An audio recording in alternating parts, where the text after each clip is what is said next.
नमस्कार, मैं प्रेरणा कौशिक शहरी समाचार में आप सभी का स्वागत करती हूं। आइए आज की कुछ ताज़ा और मुख्य खबरों के बारे में बातें करते हैं। सीकर में सर्दी 2 डिग्री, पौधों पर बर्फ जमी, कल से शीतलहर से राहत मिलेगी, ड्राई रहेगा मौसम।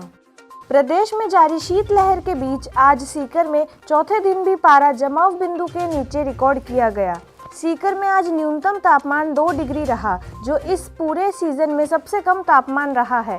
सुबह धूप निकलने के बाद भी गलन भरी सर्दी का एहसास हो रहा है। मौसम विभाग के अनुसार कल से शीतलहर से थोड़ी राहत मिल सकती है। कल से मौसम ड्राई रहने के अनुमान है, ऐसे में तापमान में थोड़ी बढ़ोतरी हो सकती है।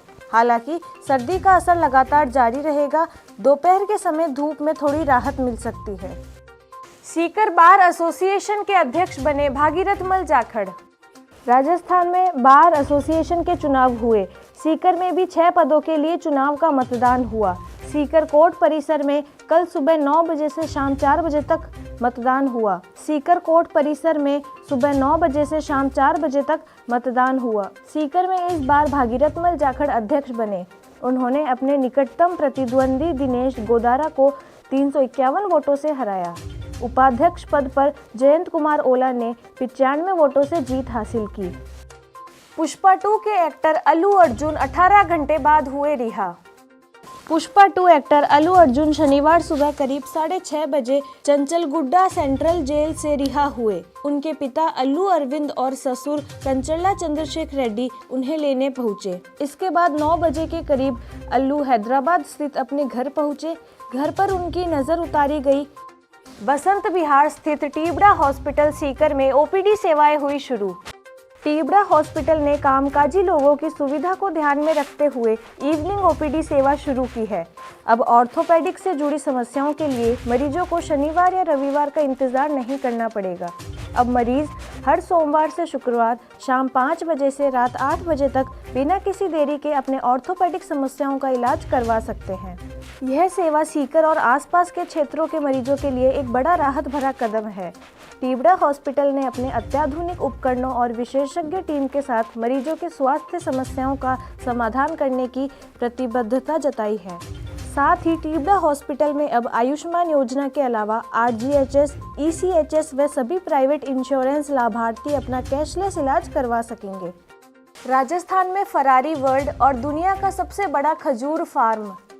अब दुबई का लुफ्त जैसलमेर के धोरों में उठाया जा सकेगा। यहाँ दुबई की तर्ज पर 10,000 एकड़ में 5,000 करोड़ की लागत से सुपर लग्जरी एडवेंचर रिजॉर्ट बनाया जाएगा। इसमें देश का पहला फरारी वर्ल्ड वाला ग्लोबल विलेज बनाया जाएगा। इसके साथ ही यहाँ दुनिया का सबसे बड़ा खजूर फार्म भी होगा। मार्च 2025 में इस पर काम शुरू हो जाएगा। 2027 में यह बनकर तैयार हो जाएगा। एसएससी जीडी कांस्टेबल के परिणाम हुए घोषित। एसएससी जीडी कांस्टेबल के फाइनल परीक्षा परिणाम का इंतजार कर रहे उम्मीदवारों के लिए अहम सूचना।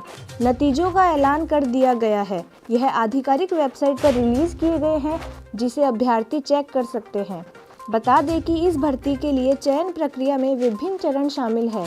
इनमें लिखित परीक्षा से लेकर पीएसटी सहित अन्य राउंड भी शामिल है। पावर ग्रिड की हाई टेंशन लाइन का विरोध, मुआवजे की मांग को लेकर खंबे पर चढ़े 2 किसान। सीकर के लोसल थाना इलाके में शेषम गांव में खेतों में पावर ग्रिड की हाई टेंशन लाइन के विरोध में 2 किसान हाई टेंशन लाइन के खंबे पर चढ़ गए। सूचना मिलने के बाद मौके पर सीओ धोद सुरेश शर्मा सहित कई पुलिस अधिकारी और प्रशासनिक अधिकारी मौके पर पहुंचे। दरअसल पावर ग्रिड द्वारा इन दिनों बिजली की हाई टेंशन लाइन डाली जा रही है, जो ग्रामीण क्षेत्र में कई खेतों से होकर निकल रही है। आज जब पावर ग्रिड के कर्मचारी काम करने के लिए सीकर के शेषम गांव में पहुंचे, तो वहां मौजूद ग्रामीणों ने इसका विरोध शुरू कर दिया, जिन्होंने उचित मुआवजे की मांग की। इसके बाद वहां मौजूद 2 किसान हाई टेंशन लाइन के खंभों पर चढ़ गए। आईसीसी ने किया हाइब्रिड मॉडल का ऐलान।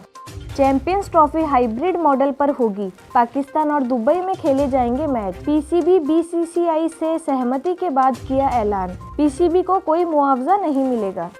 भजनलाल सरकार का 1 साल का कार्यकाल हुआ पूरा। भजनलाल शर्मा का 1 साल का कार्यकाल शानदार। राइजिंग राजस्थान का सफलतम आयोजन, अनुपम उदाहरण, विकसित राजस्थान की दिशा में 35 करोड़ के एमओयू पहली बार। पहले ही साल में ऐसा आयोजन करना बड़ी पहल। पीएम मोदी की सभा ऐतिहासिक होगी। बीजेपी कार्यकर्ताओं के बीच कार्यक्रम को लेकर जोरदार उत्साह।